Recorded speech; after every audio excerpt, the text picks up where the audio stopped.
Entertainment Schmig. And it's brought to you by Plaza Motors. Okay, let's talk Lamar Odom. Making headlines this morning because he is unconscious in a hospital after being found. Well, he was found unconscious in a brothel yesterday in Nevada.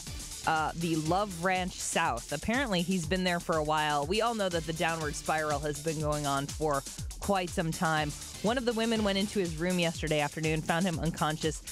You don't need to know all the graphic details, but just know I read them, and he wasn't breathing. They took him to a local hospital. They couldn't airlift him, right? Because he was too 6'10". They tall. Couldn't fit him in the helicopter.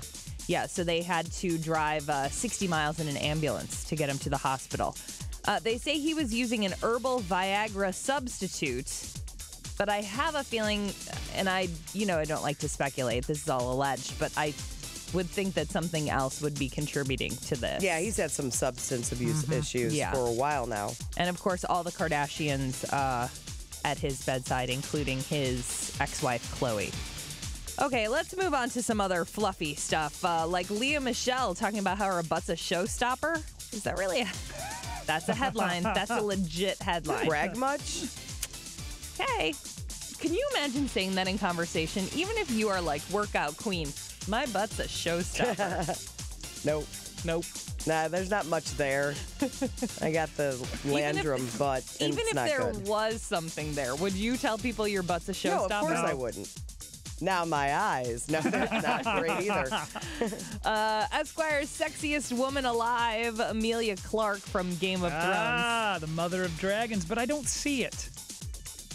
Well, I mean, when you carry the title Mother of Dragons, Well, yeah. But, What's her name on the show? Daenerys Targaryen. Is she the blonde one? Yes. Well, she's not blonde in real Right. life. She's a brunette, and all the photos that they have for Esquire, she's a brunette. But Kevin yesterday said her eyebrows are too big. They are. It doesn't, and they're too dark for her blonde hair. I mean, but she controls dragons, so you kind of watch what you say. But I don't see her sexy. You watch what you say. She's cute, but I wouldn't even say she's the sexiest on that show. They can't pick Sofia Vergara every year, Kevin. Well, I would like them to. And by the way, if flipping around, she's doing the new Ninja coffee bar infomercial. Really? Yeah. So her sexy level kind of dropped a little bit for me, but still, she's hot.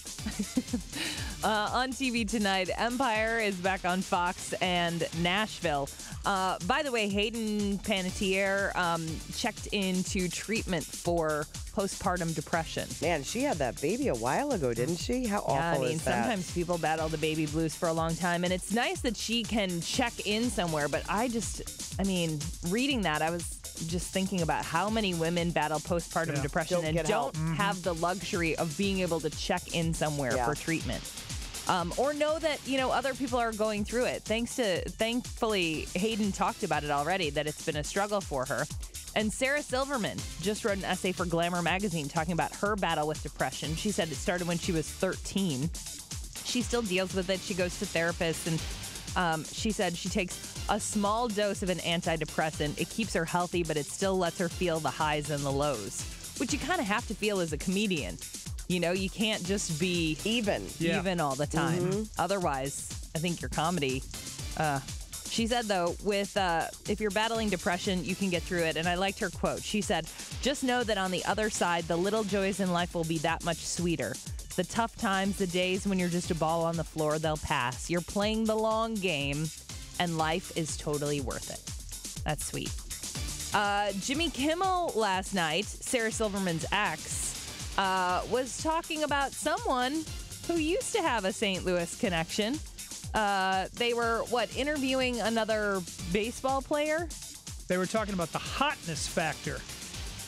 Colby Rasmus is so hot right now that as an opposing player in BP, if it wasn't the playoffs, you'd go up to him and just rub on him just to try to get some of his hotness on you. That's what guys do when they're hot. You try to rub up on them to get some of their hotness, get some of their feel. Hopefully it rubs off on you one way or another. My goodness, must be the wet hair that has him excited.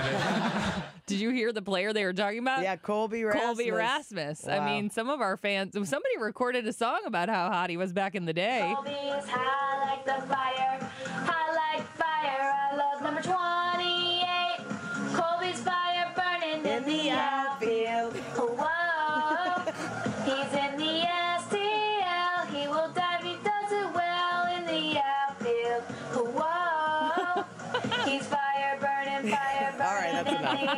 By the way, I posted that last week, I think. I know. How weird is it that somebody else is talking about how hot he is? And apparently that girl now, she's an engineer.